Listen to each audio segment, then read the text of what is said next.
everybody, this is Julissa. Thank you so much for coming back to my channel. It is Friday night, July 22nd, 2022. I had to come here and talk about this, right? Right now, excuse me, PetSmart, the pet store has been trending for a couple hours now. And the reason that I'm going to talk about this is this, right? So apparently a customer in, I know he's like, um, this man, right? I guess this is something that he does quite often.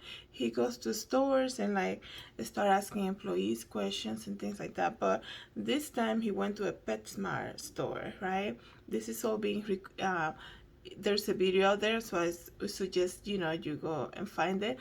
I don't have the rights to put it here, but there is a video out there, and this man went to this PetSmart store and asked one of the employees, one of the cashiers, to remove the gay flag, right? They have the LGBTQ plus flag sitting right on the register, and he's asking her, can you remove it because he offends me, right? And the whole deal was caught on tape. She said, we don't do that. What's the purpose that you want us to remove it? We don't do anything like that. And then she called for she called for help. So she called a supervisor, and then the manager also had to come. And apparently, this man was asked to leave, right? And before getting too deep into who he is and why he will do something like that, here's the thing though.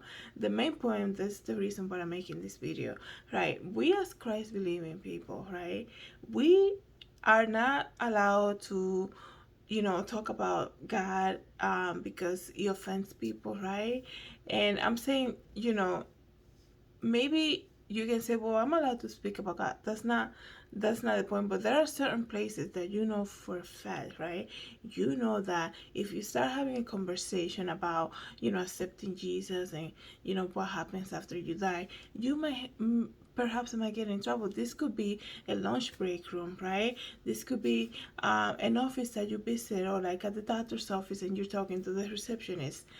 If you do something like that, with the best intention to just basically spread the gospel to somebody, right, and tell them about Jesus and everything like that, you will be seen as somebody who is disrupted, disrespectful, has no, you know, like concern for anybody else and what they think about, right? But on the other end, we as Christ believing people, right, that's my point, we go to all these stores and we are presented with this whole June Pride Month. We are presented to celebrate, we are encouraged to take part of all these things that we personally don't believe in, okay? And we are supposed to just take it and don't complain about it, don't say anything about it, right? But the minute you mention Jesus, and everybody has an issue with that, right? Everybody has an issue.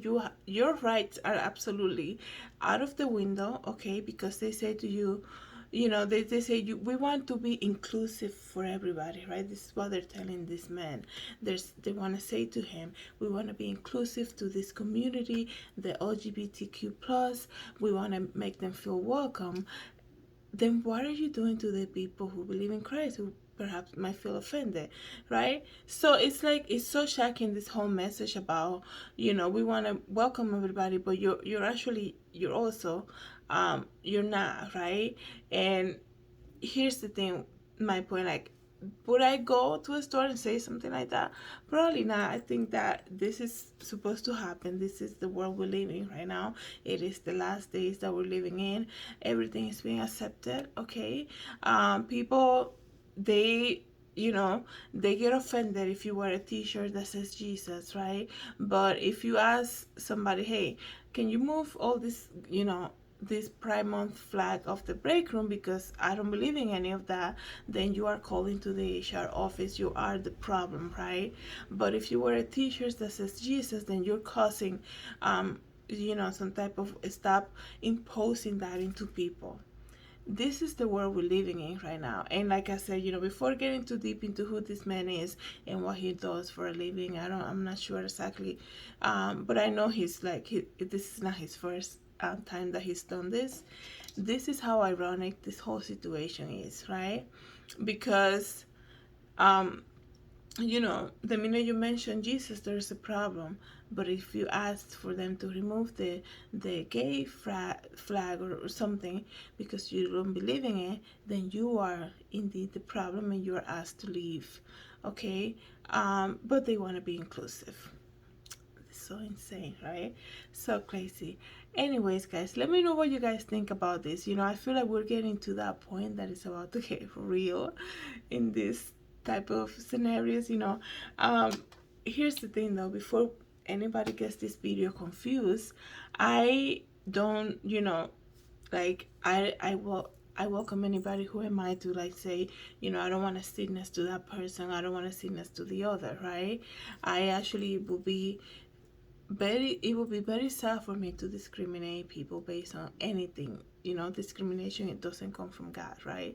So the whole point is this: they want to sell this idea that they want to welcome everybody, but at the same time they're not really welcoming everybody, because the minute you mention Jesus, there's an issue, right?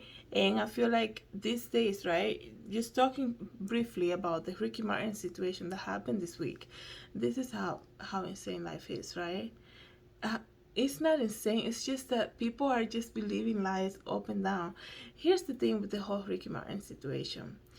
This man comes on video yesterday. He comes and does a Zoom video to share to the world, saying how he's going to begin his healing process. What is he healing from? Okay. And by the way, in case you haven't seen the video that Ricky Martin put out after his nephew was basically forced to remove every charges that he wanted to press against him, every complaint about him. And the reason that I say he was forced, because let me tell you something. I knew it was gonna go down that way, because this family has Ricky Martin as an idol, right? This is the famous uncle. Who are you to come and say something negative about him? Even if it's true, right? They're gonna deny it to that person, the nephew, was definitely dealt with, okay, within the family.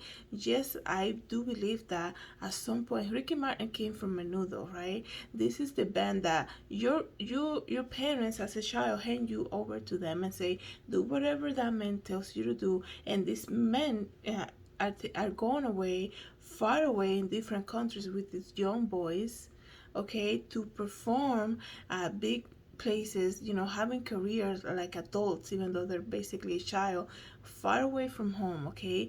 And not long ago, like I said in my previous video, before getting into the Ricky Martin situation here, I said, some years ago, that some of the Menudo group came out and said that they were abused in that group, right? And some of them say they witnessed how they used to bully Ricky Martin as a child, and he used to be forced to be wearing ladies' clothing, okay? And then years pass, right? Because that's life is like everything, comes to light.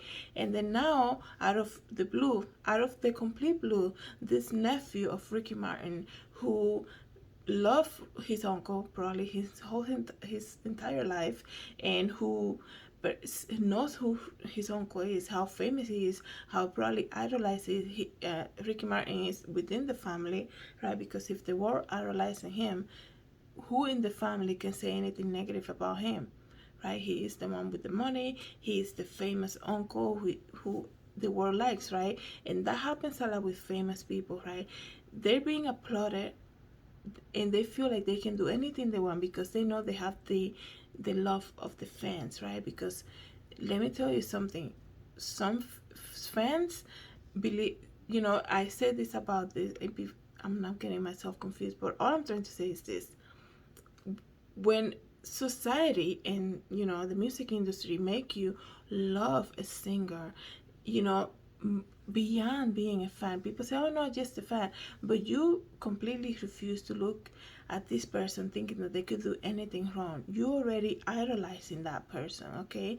So people like that have their entire life basically with this love from the fans, that will never see him do anything wrong, they think that they can get away with everything, right? And out of the blue, that's the whole point that I'm saying. Out of the blue, for so many years that this nephew knew who his uncle was, right?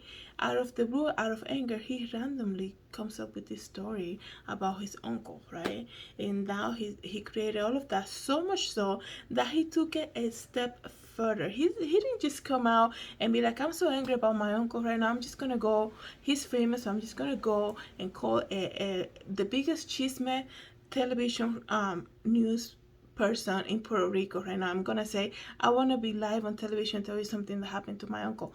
He didn't do that. He went to the court and put a restraining order about Ricky Martin, against Ricky Martin. And now we're to believe that everything was just an elaborate lie. Like, if this nephew was creating something up, I would believe maybe the nephew's crazy because he just went off Instagram live and did a live about his uncle. Or maybe he just went on Facebook, like any social media, and he just started saying things about his uncle. But this man went to court, okay? This is a whole different level that people are completely not paying attention to. He went straight to court to put a restraining order about him. And right when the court day was supposed to happen, he definitely decided to remove everything. And we're to believe that everything was an elaborate lie, and now Ricky Martin is his healing process. Like he said yesterday in that video, that if you watch it, and I would suggest you go ahead and look for it, in that video you can see his body language is giving him up completely. This man is saying so many things, yet shaking his head, like saying no. It's almost like his own body language is saying, like, what are you talking about? You know you're lying.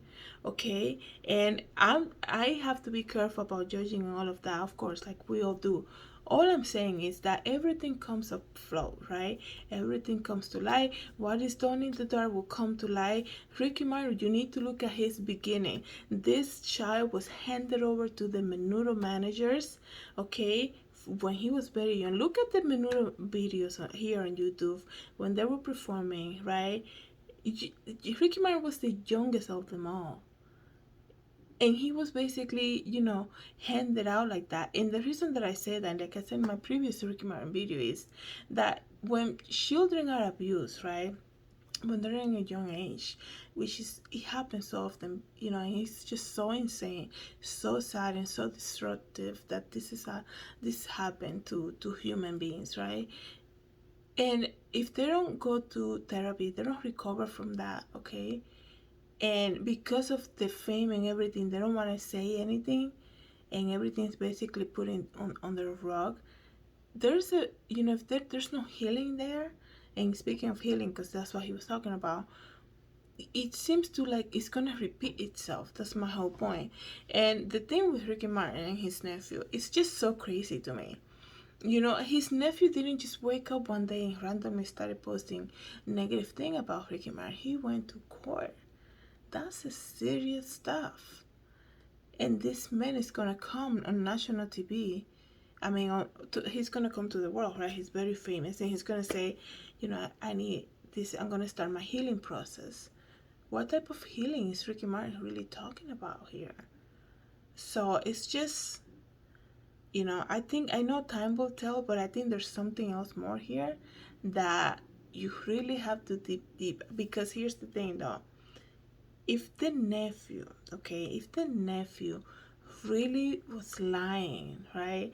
If the nephew was really lying, then why doesn't Ricky Martin press charges against him, right?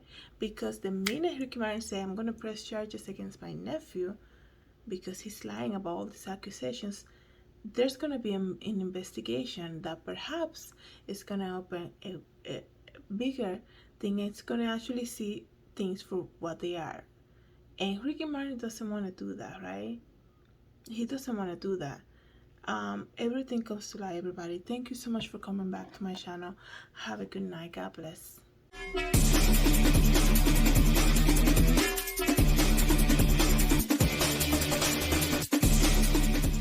For coming back to my channel, please don't forget to subscribe and share this video, and I hope to see you in the next video.